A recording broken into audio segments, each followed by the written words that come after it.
savez que nous étions très inquiets en Israël ces dernières années en voyant les États-Unis se dégager. Ça a commencé sous Obama, ça a continué d'une manière ou d'une autre sous Trump et maintenant avec Biden. Et ils se sont désengagés du Moyen-Orient. Et je crois que maintenant, à Washington, ils se sont rendus compte de l'erreur historique que c'était, spécialement après les événements en Afghanistan.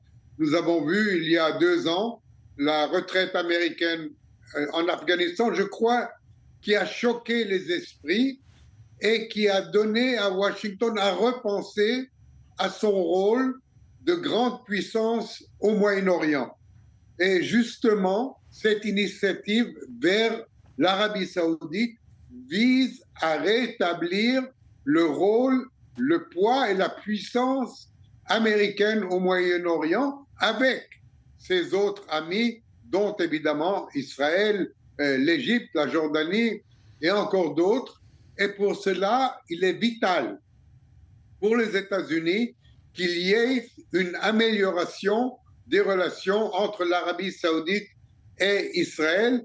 Et c'est pour ça qu'ils attachent tant d'importance et c'est pour ça qu'ils investissent maintenant tant d'efforts dans cette normalisation entre Israël et l'Arabie saoudite. Et donc, au milieu de cela, la normalisation donc israélo-saoudienne n'est qu'une partie mineure, on peut dire, de ce grand ensemble. Finalement, ce n'est pas l'essentiel pour les États-Unis. Pas mineure, David. C'est une partie très importante. Parce que je crois que du point de vue militaire, Israël, même après ses difficultés, reste la grande puissance militaire du Moyen-Orient. L'Arabie saoudite reste la grande puissance financière et économique du Moyen-Orient. Une combination de ces deux puissances donne à l'Amérique des atouts importants dans le jeu de cartes qu'il joue contre la Chine, contre la Russie et contre l'Iran.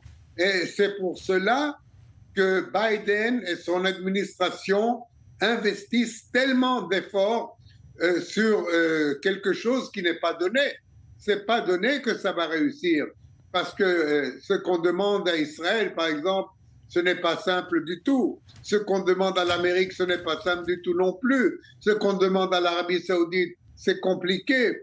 Donc, ce n'est pas donné. Mais si ça réussit, alors là, oui, l'Amérique bâtit un mur au Moyen-Orient contre la Chine, contre la Russie, contre l'Iran, contre tous ces pays qui se sont alliés précisément pour faire un front commun contre les États-Unis d'Amérique. Voilà, donc coup politique pour Israël, enjeu électoral pour Joe Biden.